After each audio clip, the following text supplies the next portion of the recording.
안녕하세요. 누리입니다. 이번 시간에는 천왕성 유레너스의 행성, 원형과 상징에 대해서 함께 알아보도록 하겠습니다. 천왕성은 우리가 편안한 질서 있는 상황에 있을 때 우리에게 충격을 안겨주면서 앞으로 나아가도록 변화하도록 이끄는 행성 원형이라 할 수 있습니다.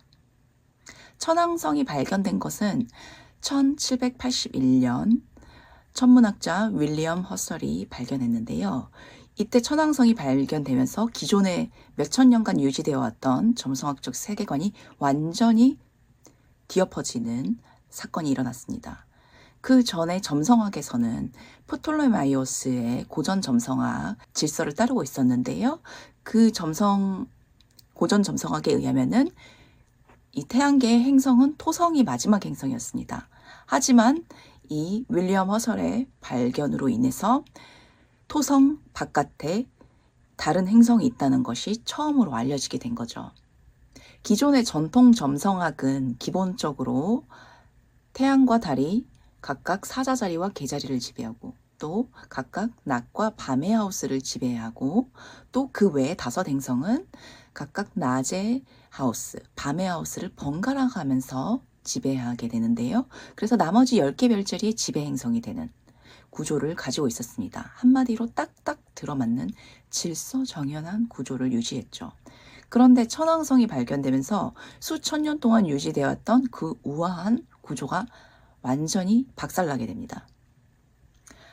천왕성은 발견되자마자 곧 물병 자리의 룰러가 되었습니다.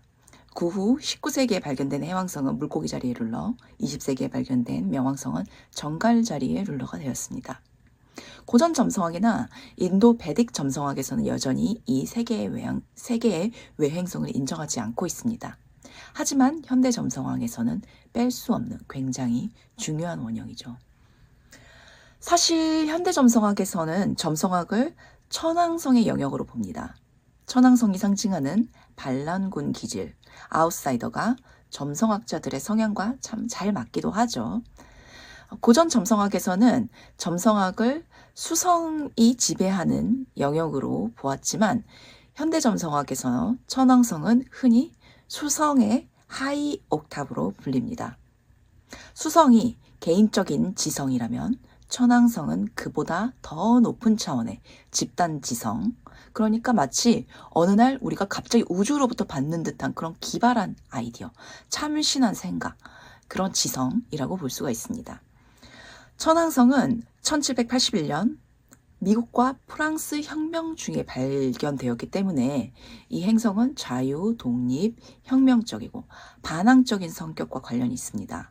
또 28세기에는 이성의 시대로서 새로운 사상이 숱하게 나타나고 또 과학이 눈부시게 발전하고 새로운 발명품들이 나타나고 우리 인간의 삶의 방식이 완전히 바뀐 역사적 변혁의 시기로 꼽히기도 합니다. 천왕성은 토성 바로 너머에 있는 행성입니다. 그래서 토성이 대표하는 어떤 전통이라는 가치로부터 단절된 원형이라고 할 수 있고요. 질서 있고 구조화된 이 토성의 세계로부터 자유와 독립을 나타내면서 그 18세기 시대의 흐름을 대표한다고 볼 수 있습니다. 천왕성은 영어로 유레너스고요. 이 유레너스는 바로 라틴어 우라누스에서 유래합니다. 그리고 이 라틴어 우라누스는 산스크리트어로는 바루나와 관련이 있고 그리스어로는 우라노스에서 파생된 이름입니다. 인도 신화를 잠깐 짧게 살펴보자면 이 바루나라는 신은 리그베다에 등장하는데요. 그는 우주 법칙의 창조자이자 수호자였다고 합니다. 그는 마야라고 하는 힘을 통해 전체 우주를 창조하지만 여기서 우리는 마야라는 단어가 어떤 혼돈이라는 의미도 있지만 창조적 의미를 의미한다는 것을 알 수 있습니다.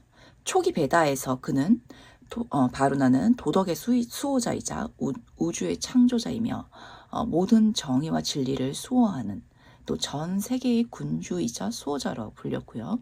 그는 신과 인간과의 관계를 관장했다고 합니다. 그러면서 우주를 움직이는 원동력이자 우주를 지배하는 원리와도 같은 존재, 우주의 질서인 다르마로 여겨졌다고 합니다. 그래서 페르시아의 예언자인 자라투스트라, 우리에게는 조로아스터로 잘 알려져 있죠. 그는 이 베다신을 우주 율법의 수호자인 빛의 주인 아후라 마즈다로 변형시켜 바로 이 조로아스터교를 탄생시켰습니다. 그리스로 넘어가자면은 우라노스는 원래 하늘의 아버지였고 그는 가이아, 즉 지구 어머니의 첫 번째 아이였습니다. 그는 잠자는 어머니를 하늘에서 내려다 보았고 그녀가 나무, 꽃, 풀로 번성할 수 있도록 부드러운 촉촉한 비를 내려주었습니다. 그는 자신의 어머니인 가이아의 짝이 되었고 그들은 모두 18명의 자식을 낳았다고 합니다. 아들 12명과 딸 6명인데요. 아들 중 3명은 외눈박이 키클로페스, 그리고 머리 50개와 팔 100개가 달린 거인 삼형제 헤카톤 케이레스가 있습니다. 또 인류를 지배한 티탄 종족 6명의 남신과 티타니데스로 불리는 6명의 여신을 낳았습니다. 그런데 이 우라노스는 폭군이었어요. 그는 자신의 자식들이 마음에 들지 않아서 가이아의 자궁인 깊은 땅속 타르타로스라고 하는 곳에 가두기 시작했습니다. 모성애가 강했던 가이아는 자신의 남편이 우라노스에게 크게 분노했고 참다 못해 탄 아들 중에 막내인 크로노스를 설득해서 우라노스의 성기를 낫으로 베어버리게 만들었습니다. 크로노스는 바로 우리가 지난 시간에 살펴본 토성 원형의 신이죠. 어쨌든 그때 하늘 아버지의 정액이 땅에 쏟아내리기 시작했고 그때 여러 신들이 태어났습니다. 그 중에는 복수의 여신 에리니에스, 24명의 거인 기간테스, 그리고 우리가 잘 아는 사랑과 미의 여신 아프로디테 금성도 나왔습니다. 이 이야기를 통해 알 수 있듯이 천왕성은 바로 창조의 힘을 상징합니다. 인도 신화의 바루나 신이 마야를 사용해 세상을 창조한 것처럼요. 우라노스 역시 자신의 정액, 창조적인 힘을 땅에 쏟아 부어 창조물을 만들었습니다. 그는 돼지 어머니의 몸을 적심으로써 나무와 풀, 꽃 등 식물들을 창조했죠. 또 사랑과 복수와 같은 이원적인 개념을 창조합니다. 그의 창조적인 힘은 하늘에서 내리는 비로 상징됩니다. 점성학에서 천왕성은 바로 물병자리의 뉴룰러입니다. 물병자리 기호를 보면은 물결 모양을 하고 있죠. 이 표시는 지상의 물이 아닙니다. 하늘에서 쏟아져 나오는 생명의 물, 창조의 물과 관련이 있습니다. 이 이야기는 바로 바이블 창세기, 노아의 홍수 이전에 나오는 하늘, 궁창 위의 물과 같은 맥락이라 할 수 있을 거예요. 따라서 물병자리는 이 고대 창조신인 우라노스에게 딱 들어맞는 상징이라고 할 수 있습니다. 현대에는 물병자리의 물을 그냥 우리가 아는 물질적인 물이 아니라 전기나 우주 에너지로 생각하지만 어쨌든 그것의 상징적인 의미는 창조적 의지, 바로 바루나의 마야와 같은 본질적인 의미라고 할 수 있습니다.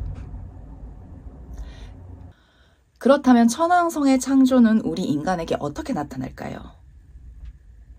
유감스럽게도 그것은 자연스럽게 편안하게 나타나지는 않습니다. 우라노스는 어느 날 갑자기 기습을 당해 낫으로 거세를 당했습니다. 그의 입장에서 생각해보면 정말 마른 하늘의 날벼락이에요. 그런 일이 일어날 거라 아마 우라노스는 상상도 못했을 겁니다. 무소불위의 하늘의 신이 일순간에 자신의 권위와 창조력을 잃어버렸으니까요. 하지만 그의 성기가 잘려나감으로써 뿌려진 정액은 이 세상의 창조적인 힘으로 나타났습니다. 우리 개개인에게도 이 천왕성의 창조적인 힘은 어느 날 갑자기 번개처럼 나타납니다. 그 타로 메이저 카드 중에 탑의 이미지가 바로 천왕성의 원형적인 상징을 잘 나타낸다고 할 수 있어요. 그 카드를 보면은 하늘에서 내리친 번개가 탑의 허리에 꽂혀서 일순간에 탑을 무너뜨려 버립니다. 천왕성은 우리의 정신에 예측할 수 없는 난기류를 일으킵니다. 그것은 우라노스의 성기가 잘려나간 것처럼 우리를 과거로부터 완전히 단절시켜버리기도 합니다. 천왕성의 창조에는 파괴와 단절이 선행됩니다. 그래서 트랜지시나 프로그레션 등으로 천왕성이 오면은 사람들은 대개 그동안 유지해왔던 일상이나 관계에서 벗어나서 완전히 새로운 생활 방식에 직면하게 됩니다. 또는 그런 변화에 대한 욕구나 일탈 욕구를 강렬하게 느낄 수 있어요.